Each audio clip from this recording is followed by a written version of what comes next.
Bom dia, gente. Estamos aqui hoje, nós da equipe 3, para apresentar uma parte do livro Racismo Algorítmico, Inteligência Artificial e Discriminação nas Redes Digitais. A parte que iremos apresentar é da visibilidades algorítmicas diferenciais. Passar. É, Estamos apresentando aqui da matéria da CCS, de Mídias Digitais, Identidade e Educação Socioemocional, da professora Isa. Somos a equipe 3, compostas por Esther Santos, Vitória Lima, Wesley dos Santos, Yakine Selle e Emily Tayong. Aqui é um pouco sobre, sobre o que nós iremos apresentar, da introdução à visão computacional, modos de ver e controlar, o embranquecimento de rostos negros, bancos de dados, buscas e representações, o que os computadores veem nas imagens, uma imagem vale mil controvérsias, e a conclusão e as referências. Pode passar. Bem, primeiro, antes de começar de fato sobre a nossa parte do texto, o nosso livro, o livro que nós estamos apresentando, ele foi escrito pelo autor Tarcísio Silva. Ele é um pesquisador, mestre de computação e cultura contemporâneas pela UFBA. Ele realiza também o doutorado em Ciências Humanas e Sociais, onde ele estuda, né, as controvérsias multissetoriais na regulação de inteligência artificial. E ele é autor do livro que nós vamos comentar agora. Bem, primeiramente, iniciando um pouco, contextualizando o que a nossa parte fala. Essa parte do texto, ela começa falando sobre Joy Bolawini, que é uma programadora, em que ela conta que em uma apresentação de palestra de TED, que ela encontrou a sua missão, né, de fazer parar uma força invisível em ascensão, que é relacionada ao viés algorítmico, por meio de uma vivência que ela teve, que foi uma situação enquanto ela ainda era estudante universitária, em que ela estava na universidade e ela acabou e estava tinham robôs presentes no local que eles reconheciam e interagiam com as pessoas.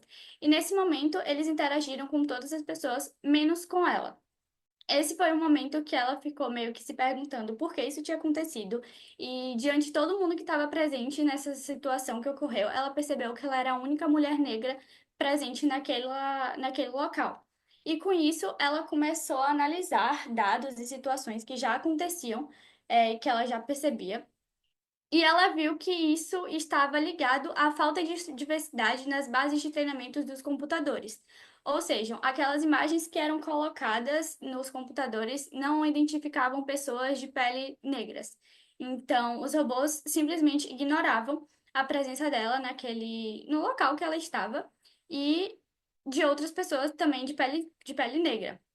Com isso, ela acabou direcionando a sua carreira a uma criação de mundo onde a tecnologia trabalha a favor de todos. Ou seja, ela começou a estudar um pouco mais sobre essas bases de dados dos computadores que eram presentes nos computadores e como elas funcionavam, o porquê existia essa exclusão de pessoas negras e começou a analisar também outras situações, assim como uma situação que ocorreu onde uma empresa que ela criou uma webcam onde via e percebiam pessoas no locais e seguiam as pessoas, não seguiam pessoas com peles negras. E o porquê isso acontecia? A empresa, ela também ela foi perguntaram à empresa o porquê isso acontecia. Ela falou que era por causa da questão de iluminação e tudo, mas, no entanto, não é uma questão de iluminação, e sim sobre um treinamento dos computadores para identificar essas pessoas. E aí ela começou a estudar sobre isso e direcionar a sua carreira a esse estudo, propriamente dito. Pode passar. Bem, aí aqui a parte do texto ela começa falando um pouco sobre a visão computacional, modos de ver e controlar. É basicamente meio que uma introdução onde selecionam termos para que a pessoa entenda o resto do texto. Então, nessa parte do texto é falado sobre o que é a computação visual. Basicamente, a computação visual é um campus, uma área da computação, e de iniciativas interdisciplinares, onde é utilizada para construir sistemas onde elas fazem a produção, a leitura ou o entendimento automatizado de imagens e vídeos.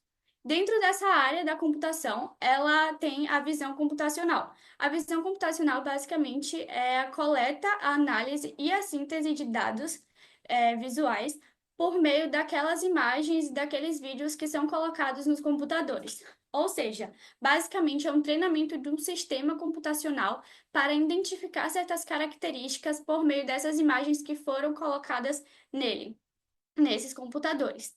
Então, todas as características que um computador analisa, que uma tecnologia ela vai perceber, captar, é com base naqueles textos, ou naqueles vídeos e naquelas imagens que foram colocadas no banco de dados dele. Dentro dessa visão computacional, existem três modos de operações principais, assim, que eles são com base no espaço e no sujeito que estão presentes naquelas imagens e naqueles vídeos. Os três modos são o de localização e acionamento, que é basicamente quando um computador ele identifica aquele espaço e todos os movimentos que estão presentes nele. Ele identifica todas as características daquele ambiente que ele está analisando, e quando ocorre um movimento diferente ou algo do tipo, ocorre o acionamento, um alerta sobre aquele movimento. Um exemplo prático disso são as câmeras de vigilância, onde elas identificam aquele local, todas as características dele, e quando eles percebem que algo está diferente, que existe uma movimentação de pessoa, algo do tipo, ele envia sinais e alertas para uma determinada pessoa que está controlando aquelas câmeras ou empresa. O outro modo de operação é o reconhecimento e conexão, onde ele basicamente ela reconhece as pessoas, aquelas pessoas que estão naquelas imagens ou naqueles vídeos e acaba fazendo uma conexão de pessoas em relação a isso. Um exemplo na prática também disso é basicamente os reconhecimentos que os próprios smartphones fazem. Por exemplo, quando você entra num site e faz um cadastro no Facebook, por exemplo. Ele vai mostrar alguns amigos que você pode conhecer. Isso com base nas imagens que existem no seu celular, com base nas pesquisas que vocês fazem, naquele banco de dados que está gerado em torno do seu próprio smartphone. Outro exemplo prático disso também é o reconhecimento facial. Ele reconhece a pessoa que está sendo analisada ali naquele momento naquela câmera e desbloqueia um celular, por exemplo. O outro modo de operação é a transformação e alimentação, que é basicamente quando você coloca imagens naquele banco de dados e ela transforma aquelas imagens, criando novas, outras diferentes, e alimentando mais ainda esse banco de dados. Um exemplo disso são os filtros. Quando você insere uma imagem, por exemplo, no computador, ele vai conseguir construir a partir dela um filtro de maquiagem, com rímel, com batom, algo do tipo, e isso vai alimentar cada vez mais aquele banco de dados. Então, esses são os pontos principais, assim, para serem analisados, tipo, os termos, para o entendimento do resto do texto. Pode passar. Meu nome é Emily e eu vou falar sobre a parte do embranquecimento dos rostos negros. O autor, ele começa a fazer uma recapitulação histórica, né, para a gente entender por que acontece esse evento dentro das tecnologias, principalmente da IA.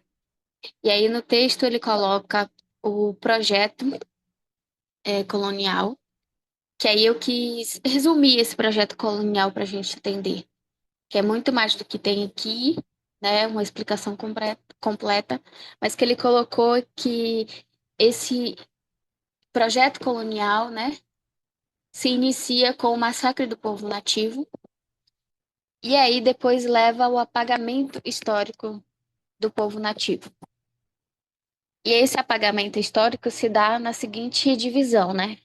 A partir da colonização dos territórios, né?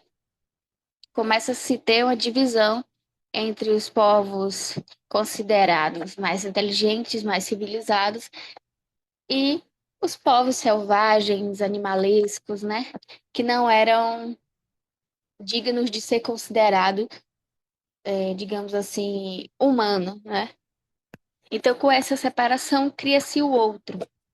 E a partir desse outro surge o racismo, né? Então, é tudo articulado para que hoje a gente veja isso nas nossas tecnologias, nas nossas plataformas e no nosso dia a dia, né? Na nossa sociedade. Ele traz aqui, eu quis trazer essa citação também, que explica também sobre o que é esse projeto colonial, né? Que é a construção da branquitude durante a expansão colonial, financiou o racismo científico na construção de falsas equivalências entre características culturais, epistêmicas, indesejáveis e características corporais e fenotípicas individuais não europeus.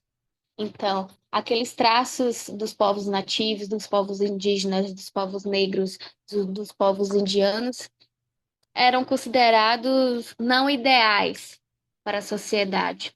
E já que a inteligência artificial e as nossas tecnologias utilizam de bancos de dados também históricos, e, né, e também quem está por trás da construção desse banco de dados termina pegando essa descendência histórica e colocando no seu sistema, né? Tornando comum e reforçando também o racismo e o apagamento histórico dos nossos povos. Aí a gente pode passar, por favor? Parte para um outro tópico que o autor traz, né? Que a partir desse apagamento histórico, desse massacre do povo, do povo nativo, né, vem a exploração, né, desse povo nativo também, né, que é uma forma também de massacre e uma forma de apagamento histórico, vem a valorização do embranquecimento. A gente sabe que o embranquecimento dos povos negros, né, vem da violência, mas aí se torna, agora se torna como uma valorização desse embranquecimento. Então, até as pessoas negras, né, e a gente vai ter, ele cita também como arma o colorismo. Então, a violência que a gente sofreu ainda permanece na nossa sociedade de forma valorizada. Então, eu trouxe aqui algumas imagens que vocês vão ver como se dá essa valorização. Por exemplo, esteticamente, temos aí de início duas modelos, né? Uma branca e a outra uma pessoa negra, né? De pele parda. E aí, os traços que chamam atenção e por que ela vai ser considerada bonita em comparação à outra? Por causa do seu tom de pele, por causa dos seus traços finos, né? E no meio nós temos uma mulher indígena com seus traços, né, fenotípicos mais, é, mais de sua origem. E por que ela vai ser considerada menos ideal por essa plataforma? Simplesmente por conta de sua origem. E aí nós vamos ter também, que a gente tentou pegar, são a terceira imagem, são três mulheres, né? Essas três mulheres de cores diferentes, né? E de etnias diferentes também. E aí o que chama a atenção é que elas seriam ideais por conta dos seus traços, né? E aí me lembrou também uma outra ligação com outro trabalho que eu já tinha feito sobre essa valorização do embranquecimento, né, que se torna muito atual, é que você vê que atualmente todo as mulheres, principalmente, vamos colocar aqui, isso é para falar de uma questão de racismo e embranquecimento dos rostos negros, né? Os traços fenotípicos negros são desvalorizados na pessoa negra, mas na pessoa branca ele é supervalorizado. A gente tem que observar na nossa sociedade e no meio social, das redes sociais, principalmente também, como é que, vamos lá, blogueiras e famosos se comportam. Aquele o bumbum ideal é o bumbum grande e farto, a boca ideal é a boca grande e farta, vermelhinha ou rosinha, né? O nariz ideal é o fino. O nariz da pessoa negra nunca vai ser ideal, né? O ser grande considerado não um padrão estético, mas a sua boca, os seus seios, o seu bumbum, a partir da sexualização também, né? E aí ele se torna valorizado se for no corpo de uma pessoa branca. Se for no corpo de uma pessoa negra, ele não é tão valorizado. Na verdade, muitas vezes é criticado, né? E aí traz isso, a valorização do embranquecimento. né? Como os traços, se a mulher for de pele parda e apresentar traços finos, né? Ela vai ser ideal na sociedade. Ela pode até ser bem aceita, pode se chegar a alisar o seu cabelo, pode ser considerada uma pessoa branca, né? E aí passamos para outra imagem, pode passar, por favor, slide. Que é, continuando a temática de valorização do embranquecimento, foi o que ele trouxe no texto que eu achei muito interessante, que foi o Face App. O Face App. Essa notícia foi de 2017. Deixa eu ver aqui que eu tô pelo celular e vou dar um zoomzinho, né, para falar bem, que é como as pessoas negras utilizavam esse aplicativo e ele estava branqueando os rostos negros, né? O efeito embelezador do aplicativo, na verdade, era um apagamento da identidade da pessoa negra, né? Aí muitas pessoas criticaram e teve todo aquele rebuliço, né, sobre a notícia, mas o que eu trouxe de interessante aqui é essa modificação das fotos que ele faz, né? Era só para ser uma coisa simples, uma coisa de edição simples. Mas por que para as pessoas negras ele é uma questão de apagamento da sua identidade, né? Com a necessidade de suavizar os seus traços. E aí não só esse Face App, mas o Instagram também, os seus efeitos também. Eu, por exemplo, né, usava efeitos do Instagram, que é ver que eu ficava muito mais branca do que eu era. Eu ficava assim, sem entender. Faz parte também desse algoritmo da construção desses aplicativos. É, eu achei irônico que eles colocaram, né, como desculpa os responsáveis pelo aplicativo, que ele colocou que era um efeito secundário infeliz da tecnologia utilizada nos filtros. Mas quem está por trás da tecnologia? Quem está criando, quem está alimentando essa tecnologia? Então, assim, é fácil chegar e dizer assim, a tecnologia, como se a tecnologia fosse fazer tudo sozinha. Não, ela precisa ser alimentada, ela precisa ser construída. E ela é construída por pessoas brancas que fazem isso, que realizam esse desserviço. E aí, do lado também tem uma imagem do Theo, que foi feita também no Face App, que era um envelhecimento dele. Depois de toda a polêmica do embelezamento de pessoas negras, aí eles disseram que consertaram a plataforma. Foi lá e começou a se realizar o envelhecimento. E nesse envelhecimento, o que que aconteceu? A pessoa negra envelhecia e se tornava branca. Aí eu trouxe a imagem do Theo aí. E aí eles também novamente tornaram a se desculpar pelo ocorrido e tal. E relataram que ia consertar a plataforma novamente. Mas assim, se você não muda o seu banco de dados, se você não muda a, a sua plataforma de alimentação desse dado, como é que você quer que ela se altere sozinha, se você que alimenta aquilo, né? Pode passar, por favor. E aí a gente vai para esse pacto narcisista da branquitude. Ele trouxe essa citação que eu achei relevante da gente analisar, né?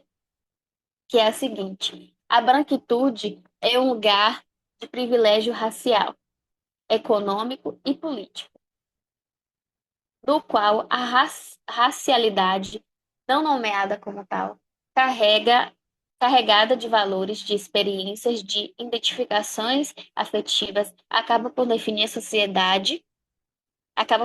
sociedade. Branquitude como preservação de hierarquia racial, como pacto entre iguais, encontra o território particularmente fecundo nas organizações as quais são essencialmente reprodutoras e conservadoras. Essa citação é da Maria Aparecida Bento. É, é uma proteção. É realmente esse é o pacto. É uma proteção dos seus.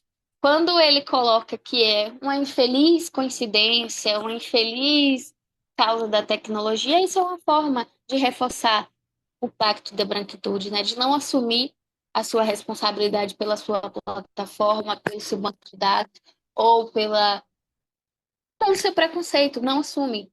Jamais, né? Geralmente aquela pessoa preconceituosa carrega o discurso e eu falo assim, não, conheço pessoas negras, eu lido com pessoas negras no meu dia a dia. Eu jamais seria uma pessoa preconceituosa. Mas na primeira oportunidade ela tá falando coisas preconceituosas. Outra coisa também que acontece é que esse pacto tem uma mobilização. Recentemente, a gente viu aquele áudio daquela Minerato, né, sobre fazendo comentários racistas sobre a atual do seu ex, a Ananda. E aí eu fiquei observando como ela conseguiu escapar de ser vista como uma pessoa preconceituosa. Ela se tornou a vítima da história. E como esse pacto da branquitude é forte. Então, quando se tem uma plataforma tecnológica que reforça isso, fica difícil da gente, digamos assim, combater, porque ele termina reforçando, né, essas atitudes. Algumas perguntas que o autor trouxe também que eu gostaria de ver, né? Vou dar uma olhada aqui, vou dar uma pescada. Ele pergunta assim: a quem o aplicativo deve atender? Quem pode ser ou receber, ou quem pode ignorar ou receber um serviço de alcance global? São perguntas assim que me deu um estalo na mente, né? Essas plataformas estão sendo construídas para pessoas brancas, por pessoas brancas para pessoas brancas, porque eu acho que naquele início histórico nunca se imaginaria que pessoas negras teriam tanto acesso a tanta tecnologia, tanto acesso e tão, digamos assim, é, espaço na sociedade, né? Então é preciso ceifar essas pessoas, é preciso sinalizar que aqui não é o seu local. Então, o que acontece? A construção de aplicativos e de plataformas que sirvam como alerta para a gente, que estejam ali nos dizendo que você não é ideal para esse sistema. E é isso. Agora eu passo a palavra para a colega Iakine.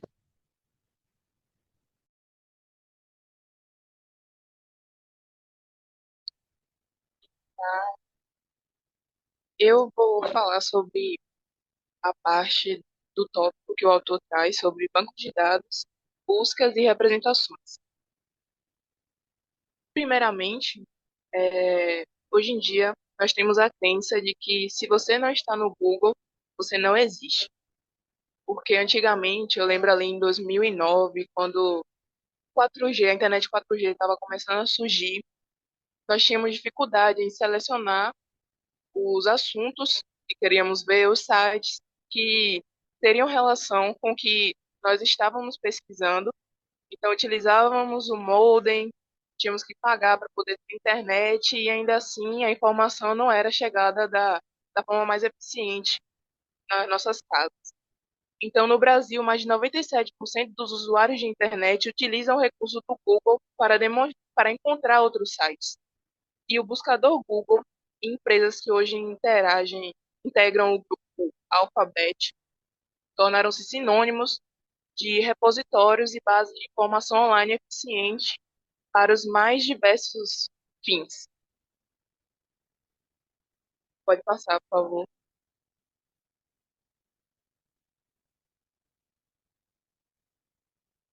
Então, o autor ele vai trazer um pouquinho da história do buscador Google, que os empreendedores da Google eles patentearam a PageRank, que é o algoritmo criado em Stanford por dois alunos da universidade, e a fim de otimizar esse processo de pesquisa dos sites, né, que fossem ali de acordo com o que era importante e se atrelasse ao que buscávamos na internet, de um modo mais distributivo e igualitário. Passa, por favor.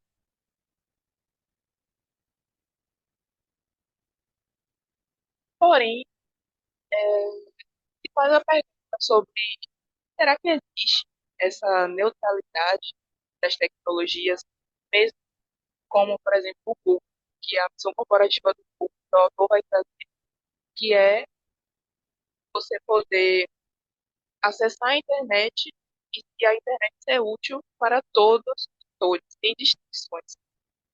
Então, ele vai trazer uma pesquisadora, o nome dela mais na frente, que vai pesquisar sobre as pessoas pretas na internet e como elas se associam nela.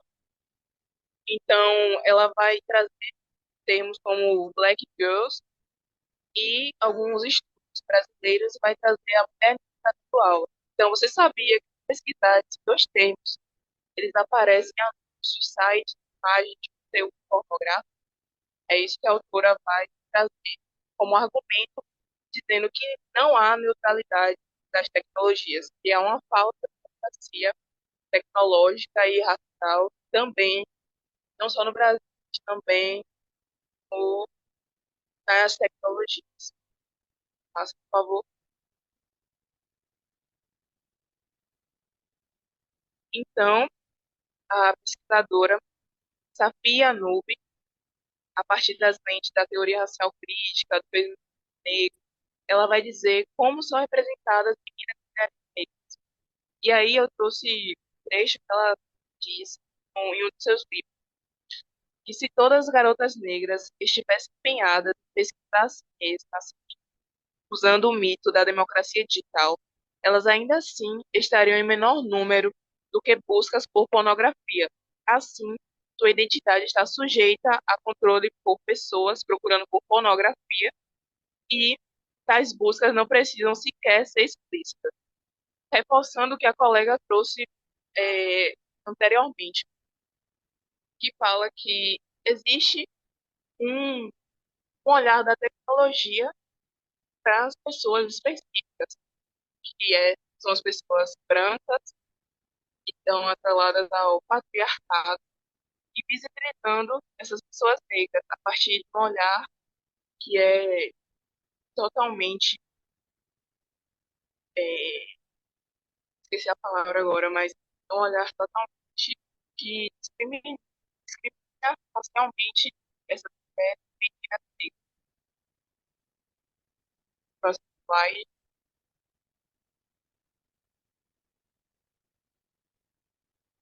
Então, como as pessoas de diferentes nacionalidades, identidades raciais e gêneros são representadas nas stores de fotos, que são os bancos de fotos.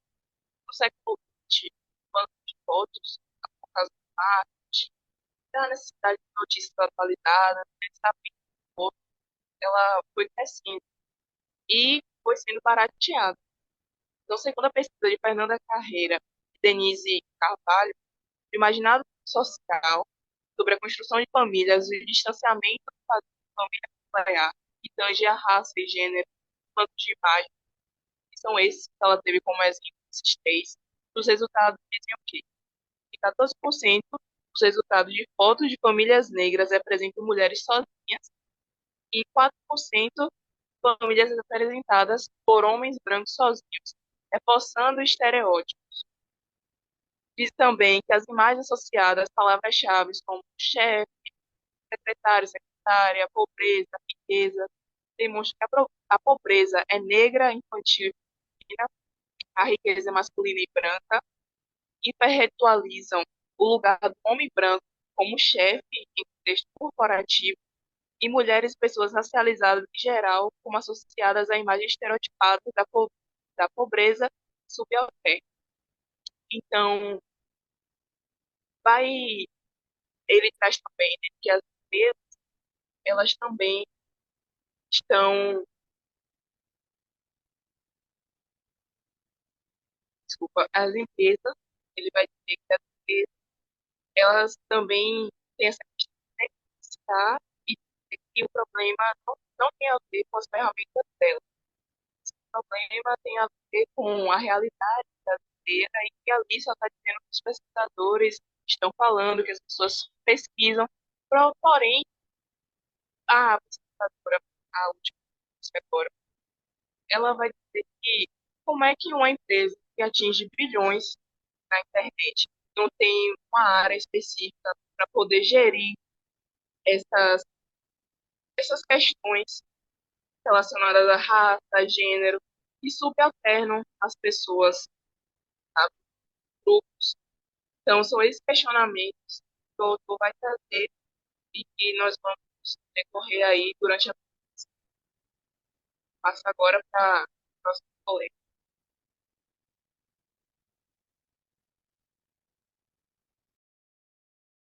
Bom, dando continuidade, eu vou trazer um pouco a respeito do que os computadores veem nas imagens, e nesse caso eu vou retomar um pouco o que a colega Vitória já trouxe, né, que esse mecanismo de visão, né, dos computadores, ele é pautado na computação visual.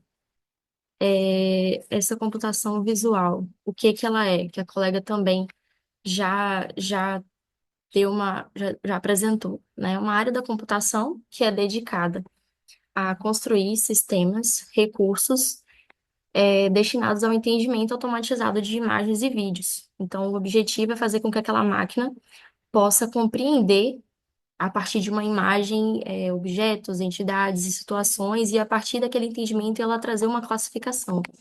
E isso se dá por meio da visão computacional. Essa visão computacional, ela se baseia na coleta, análise e síntese desses dados visuais, a depender da finalidade, que podem ser diversas, e no próximo slide eu vou mostrar isso um pouco mais detalhadamente. E esse processo se dá através do aprendizado de máquina. Aprendizado de máquina que ele é pautado no meio que num treinamento da IA, com um banco de dados prévio, pra, já com um banco de dados marcado, né, com o conteúdo específico que você quer que ela identifique, e aí, quando ela tem contato com um conteúdo inédito que esteja relacionado àquele banco de dados, ela vai conseguir sozinha identificar o que que é. Então, se você alimenta um banco de dados desse recurso específico, com, sei lá, a imagem de um cachorro, e você quer que essa IA consiga identificar que naquela imagem tem um cachorro. Então você manda para ela muitas e muitas imagens de cachorros classificada como cachorro, e aí depois você pega uma imagem diferente que ela não teve contato, e a partir disso, quando ela tiver esse contato, espera-se que ela consiga identificar, não, aqui você tem um cachorro. Isso você pode fazer com, sei lá, raças específicas ou objetos, personalidades, enfim, é uma gama bem diversa. E hoje esses recursos eles são disponibilizados por meio da interface de programação de aplicações, que seria o API, né? O API ele é um conjunto de definições desses recursos tecnológicos que tem definições e protocolos específicos, que vão criar pontes entre programas, entre um programa e outro. E aí, a partir disso, dessas pontes, é que se vai obter esse etiquetamento, essa análise dessas imagens, a depender da finalidade para a qual vai ser destinado. Esses recursos, atualmente, eles são disponibilizados ou vendidos, né, pela Google, IBM e Microsoft, que são as três empresas que dominam praticamente esses recursos. E aí, a gente tem aqui um quadro que ele traz no texto, onde ele delimita esses recursos que são oferecidos. Então, a gente tem aqui que a Google, IBM e Microsoft, eles disponibilizam todos esses, as etiquetas, ou classes, entidades de web semântica, classes de comida, legendas automáticas, também a identificação de expressões faciais, gênero, idade, reconhecimento de texto. Tem dois destaques aqui que as três empresas juntas fornecem, que seriam as etiquetas, tags e classes, e detecção de conteúdo explícito. Então, eles oferecem recursos, né, por meio desses APIs, que vão na visão computacional identificar, conseguir classificar esses conteúdos e, por exemplo, no caso de detecção de conteúdo explícito, a gente percebe nas configurações dos nossos smartphones, onde você tem lá uma aba específica para controle parental. Controle parental. Então, ele é basicamente para moderação, para filtragem, para que, por exemplo, uma criança que utiliza aquele smartphone não tenha contato ou não venha a ver explicitamente esse tipo de conteúdo. Então, esse recurso tecnológico, ele acaba que bloqueia e impede que aquilo apareça naquele smartphone específico. É, enfim, dentre outras funcionalidades, esse é um exemplo. Com isso, no texto também ele traz, para facilitar, esses serviços disponíveis pelos APIs, eles podem ser agrupados em 6 tipos principais. Seria a identificação de pessoas e suas características, marcação de etiquetas das classes, objetos e situações na imagem, descoberta de imagens equivalentes ou similares na web, e aí ele faz uma associação com a web semântica, modelos verticais, como reconhecimento de celebridades, pontos turísticos ou tipos de comida. Também detecção de conteúdo explícito, como já foi citado, detectando violência ou pornografia. E também o reconhecimento automatizado de textos nas imagens. Aqui seria, por exemplo, quando tenta utilizar o aplicativo do Google Tradutor e ao apontar a câmera para um texto específico, pode ser ou ao vivo mesmo, você está ali com a câmera ligada no aplicativo e ele faz essa tradução instantânea, ou quando tira foto de uma placa e você quer a tradução daquele conteúdo. Então, o aplicativo, ele faz, por meio desses APIs, ele faz essa tradução instantânea para o idioma que o indivíduo, o usuário, né, ele quer. E com isso a gente parte para os desafios da visão computacional, como nem tudo são flores, né? E as colegas, inclusive, já trouxeram, porque ele vem trazendo no texto já desde o início a respeito dos problemas com relação a essa tecnologia. E esse, essa tabela em específico eu tirei de um outro texto, também do mesmo autor, do mesmo Tarcísio, onde ele traz casos específicos, a data, quando que ocorreu, o problema com relação ao viés algorítmico e a causa ou problema técnico, talvez a explicação que os responsáveis deram a respeito daquele erro, né? E tem aqui casos que estavam citados no texto, como a colega já trouxe inicialmente, o caso da estudante que não foi identificada. Temos um caso com relação ao Google, né, que o Google ele marcou pessoas negras, a foto de um casal, se eu não me engano, como gorilas, né? Isso ocorreu em 2015. E as justificativas, base de dados suficiente, base de dados com associações racistas, obviamente, ausência de testes. A maioria deles aqui traz como destaque a ausência de testes prévios, então essas tecnologias eram criadas. Esse API era criado, era utilizado e não tinha um teste prévio com um campo delimitado para saber se era efetivo ou não para o uso ao qual seria aplicado. Temos também a repetição com relação a bases de dados insuficientes, então essas bases de dados elas são muito específicas para um grupo específico, então é realmente como as colegas trouxeram um privilégio de um em detrimento do outro, e então quando você tem um privilégio para um e você aplica para o outro que não tem nada a ver, na situação, obviamente, essas tecnologias não vão identificar, ou vão ter erros, e erros grotescos, né? Então, aqui a gente tem alguns desses casos, e a maioria, boa parte, envolve um problema e um viés racial. Então, você tem ali um direcionamento de um privilégio de um grupo majoritário de pessoas, né? Brancas, ou um padrão europeu, né? E pô, tudo que é destoante, tudo que é diferente, essa tecnologia não funciona, né? Então, a gente realmente pensar, como a colega trouxe, para quem que essas tecnologias estão sendo feitas e quem as está produzindo, né? Então, se você não tem ali um grupo diversificado de pessoas que vai montar ou que vai alimentar aquela tecnologia com uma base de dados diversa, ela não vai funcionar, ela com certeza ela vai apresentar erros ao longo do caminho.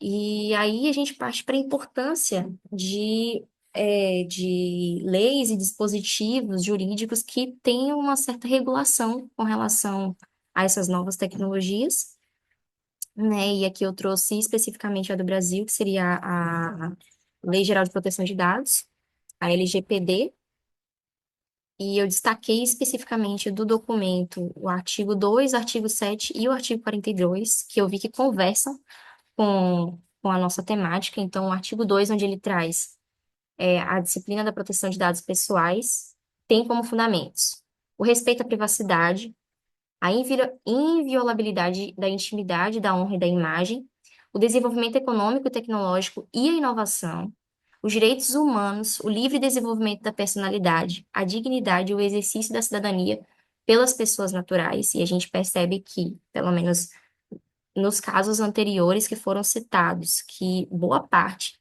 desses direitos que devem ser cumpridos, né, desses termos que devem ser cumpridos nessa lei não estão sendo cumpridos. Óbvio que em situações fora do Brasil não tem muito controle, mas pelo menos no Brasil é algo que tem um dispositivo jurídico que diz que você tem que seguir, né? Então, espera-se que, ao ser aplicado no Brasil, sigam essas regras. Um outro artigo, o tratamento de dados pessoais somente poderá ser realizado nas seguintes hipóteses. E isso eu quis destacar apenas essa parte que seria mediante fornecimento do consentimento pelo titular. Tem várias dos APIs antes utilizados, principalmente para reconhecimento facial, onde você tem casos que esses conteúdos são retirados de páginas, por exemplo, do Facebook, das redes sociais das pessoas aleatoriamente, e são alimentados, né, com essas imagens, com esses conteúdos, com essas informações, e posteriormente estavam sendo utilizados aleatoriamente para reconhecimento facial nas ruas e estava dando certo. E, inclusive, chegou a polícia a utilizar, isso foi fora do Brasil, acho que, se não me engano, foi nos Estados Unidos. E isso deu problema porque era algo que estava sendo utilizado, você não tinha o consentimento dos indivíduos que eram os proprietários de fato daquele conteúdo. Então, isso é algo a ser pensado para se ter um certo controle de onde que essas informações vão ser retiradas e se tem o consentimento para o uso delas, né? E o artigo 42, onde ele traz que o controlador, o operador, que, em razão do exercício de atividade de tratamento de dados pessoais, causar a outrem dano patrimonial, moral, individual ou coletivo, em violação à legislação de proteção de dados pessoais, é obrigado a repará-lo. Então, aqui a gente vê um certo comprometimento, né, da legislação brasileira em se ter ali um mecanismo de punição, mas que ainda assim ele é um pouco raso, né? A gente não vê um rigor muito grande com relação a essas leis voltadas, principalmente para o uso de dados, né, e o uso de imagem geral das pessoas. Então, é pensar em melhorar esses dispositivos, ter equipes técnicas que sejam diversificadas, né, tanto no quesito de formação diversas, você tem técnicos, graduandos, pós-graduandos, né? Enfim, e também pensar na representatividade fenotípica dessas pessoas, né? Então, se você tem um grupo diversificado, eles vão pensar num coletivo, em um conteúdo ou em um recurso que vai ser diversificado e vai ser pensado de fato para várias pessoas.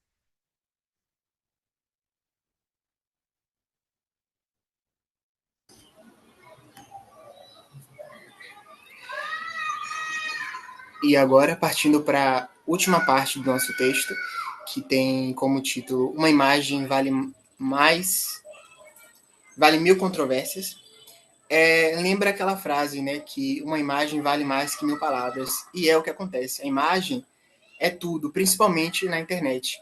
A imagem consegue transmitir informações e até mesmo emoções de uma forma muito mais rápida e muito mais impactante do que um texto verbal, um texto escrito. Então, a imagem tem esse poder de chocar de uma maneira mais instantânea, mais imediata. Então, Em muitas situações, essa comunicação imediata é capaz de ler as nuances de determinados contextos e detalhar o que pode ser difícil de ser explicado. Contudo, é importante a gente entender que, ainda que essas imagens tenham esse poder de informação e de precisão, elas podem acabar negligenciando algumas interpretações que são subjetivas e ferindo até mesmo a interseccionalidade do indivíduo. Por exemplo, como a gente vem discutindo ao longo do seminário, essa substituição das pessoas negras por pessoas de pele branca, que são causando essa invisibilidade, esse apagamento cultural, esse apagamento histórico. Então, a imagem, nesse sentido, traz essa quebra de expectativa. E aqui tem a explicação também desse trecho, que uma imagem muitas vezes carrega mais do que palavras. Ela pode reforçar estereótipos raciais e moldar pessoas, perpetuando desigualdades invisíveis nas entrelinhas da sociedade. Além disso, o texto discute as implicações das tecnologias de visão computacional, que a gente vem discutindo ao longo do seminário, como as APIs de plataformas como a Shutterstock e a Adobe Photo, que categorizam imagens de diferentes nacionalidades, mas refletem e produzem vieses sociais tendenciosos, né? Muitas vezes, esses desenvolvedores, essas tecnologias de visão computacional têm uma intencionalidade de excluir e de marginalizar, principalmente. E elas ainda dizem que são neutras em relação a tipo de pele, cor de pele, mas a gente sabe que essas neutralidades são influenciadas pela percepção dos próprios desenvolvedores. Porque se a gente parar para pensar quem são esses desenvolvedores, são majoritariamente homens brancos que buscam refletir a sua própria imagem. E então quem está fora desse espectro, dessa condição, é como se não existisse dentro desses setores. Além disso, a gente pode citar também que o texto, ao longo de todo o texto, não só nessa parte final, o autor questiona a hegemonia branca, essa hierarquização social que acontece entre as pessoas brancas e as pessoas negras, que provoca a invisibilidade racial dentro das tecnologias, porque a branquitude é tratada como universal, como perfeita, entre aspas, em detrimento da negritude. Então, a falta da diversidade, da representatividade, sim, por favor, pode provocar inúmeras consequências graves, principalmente psicológicas, para esses indivíduos que estão inseridos dentro desses sistemas. E não só para eles, mas também para quem consome esse tipo de tecnologia. O que acontece, então, sobretudo, é um privilégio entre os grupos majoritários para com os grupos minoritários. Então, não deveria ser assim, sabemos, mas para eles, para que esse sistema funcione, esse sistema excludente, é necessário que uma classe se sobreponha à outra. Então, a hegemonia branca e a invisibilidade racial são conceitos cruciais para entender como as dinâmicas de poder e privilégio funcionam nas sociedades contemporâneas, especialmente no contexto de tecnologias e sistemas sociais. O autor também, logo no finalzinho do texto, ele vai falar do projeto ImageNet Roulette, que é citado como um exemplo de como as falhas nas tecnologias de visão computacional podem afetar as pessoas de maneira pessoal e emocional. E aí nessa parte que vai entrar a subjetividade do indivíduo e a sua interseccionalidade. Sim, pode passar, por favor. Então, portanto, resumindo tudo que a gente já falou até aqui, precisam ser criadas novas regulamentações, novas políticas públicas, para que o apagamento social, histórico, cultural, o apagamento identitário mesmo, deixe de ser uma realidade, não só no âmbito da tecnologia, mas também na nossa sociedade física como um todo, né? E como conclusão, a gente trouxe como problemática. A gente refletiu a sociedade e as suas desigualdades sociais. Trouxemos também a falta de diversidade, de representatividade nos dados de treinamento da ferramenta, o reforço do padrão estético eurocêntricos, a falta de regulamentação e ética para prevenir e punir as discriminações. E como possíveis soluções, temos ferramentas para diferentes contextos, culturas, regiões, a conscientização sobre o racismo algorítmico, a contratação de profissionais diversos e normas e regulamentações do sistema. E vale ressaltar que essa conscientização não deve acontecer apenas no âmbito da internet, mas sim a partir da base escolar do indivíduo, do cidadão, para que possa ser construída uma sociedade, uma cidadania mais justa e inclusiva. Essa foi a nossa apresentação. Obrigado. E aqui tem as nossas referências.